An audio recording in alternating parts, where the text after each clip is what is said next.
അല്ലാഹുവിന്റെ പ്രവാചകൻ പറയുകയാണ്, 3 പേരുടെ ദുആ നീ സൂക്ഷിക്കണേ. ഈ 3 പേരെങ്ങാനും നിനക്കെതിരെ ദുആ ചെയ്താ മരണത്തിന് ശേഷമല്ല പൊന്നുമോനെ ശിക്ഷ കിട്ടുന്നത്. ഈ 3 പേര് ആർക്കെങ്കിലും എതിരായി ദുആ ചെയ്താ ഈ ദുനിയാവിൽ കിടന്ന് നരകിച്ചിട്ട് നീ മരിക്കൂ എന്ന് നബി മുഹമ്മദ് മുസ്തഫ സല്ലല്ലാഹു അലൈഹി വസല്ലമ തങ്ങൾ പറയുകയാണ്. ഒന്നാമത്തെ വ്യക്തി ആരെന്നറിയുവോ?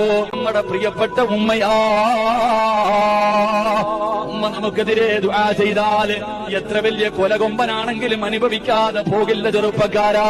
രണ്ടാമത്തെ ദുആ, ഉസ്താദന്മാരുടെ ദുആ സൂക്ഷിക്കടേ.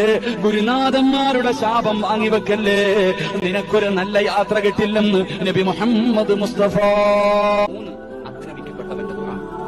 ആക്രമിക്കപ്പെട്ടവന്റെ ദുആ അത് വല്ലാത്ത ദുആയാണ്.